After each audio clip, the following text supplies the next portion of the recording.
কারাগারের দেয়াল পেরিয়ে ছড়িয়ে পড়েছে একটি বার্তা। নীরবতার ভেতর থেকেই ভেসে আসছে এক কণ্ঠ। যুক্তরাষ্ট্রের কারাবন্দী ভেনেজুয়েলার প্রেসিডেন্ট নিকোলাস মাদুরো নাকি বলেছেন তিনি ভালো আছেন আর নিজেদের পরিচয় দিয়েছেন যোদ্ধা হিসেবে। মাদুরো নিজেই একথা জানিয়েছেন বলে জানান তার ছেলে গুয়েরা। শনিবার প্রকাশিত এক ভিডিওতে আইনজীবী নিকোলা মাদুরো গুয়েরা তুলে ধরেন তার বাবার বক্তব্য। তার কথায় মাদুরোর বার্তাটা ছিল স্পষ্ট, মনোবল অটুট। ভেনেজুয়েলার ক্ষমতাসীন দল পিএসইউভি পার্টি প্রকাশ করেছে মাদুরোর ছেলের এই ভিডিও। গেল ৩ জানুয়ারি ভেনেজুয়েলার সামরিক অভিযান চালিয়ে মাদুরো ও তার স্ত্রী সিলিয়া ফ্লোরেসকে তুলে নিয়ে যায় যুক্তরাষ্ট্র। বর্তমানে তাদের রাখা হয়েছে নিউ ইয়র্কের একটি আটক কেন্দ্রে। কয়েকদিনের ব্যবধানে ক্ষমতার কেন্দ্র থেকে মাদুরো এখন কারাগারের নির্জনতায়। আপনার রুচির সাথে মানানসই স্টাইলিশ সব ডিজাইন থেকে বেছে নিন জংমুক্ত ও long lasting shine basin tap. Fittings shine তো সবকিছু ফাইন।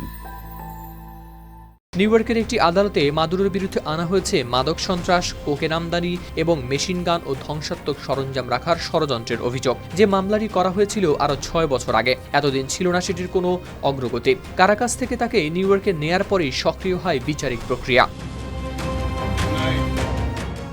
গেল সোমবার প্রথম শুনানিতে মাদুরো দম্পতিকে হাজির করা হয় ম্যানহাটন ফেডারেল আদালতে, যেখানে মাদুরো নিজেকে দাবি করেন নির্দোষ। আদালতের ভেতরে আইন চলেছে নিয়মে আর বাইরে চলেছে রাজনীতির চাপা উত্তাপ। এই প্রেক্ষাপটে কারাগার থেকে আসা বার্তাটি শুধু ব্যক্তিগত নয়, সমর্থকদের জন্য এটি সাহসের ইঙ্গিত। বিরোধীদের জন্য বার্তা শেষ হয়নি লড়াই। লোহার দরজা বন্ধ থাকলেও ভাষা বলছে প্রতিরোধের গল্প।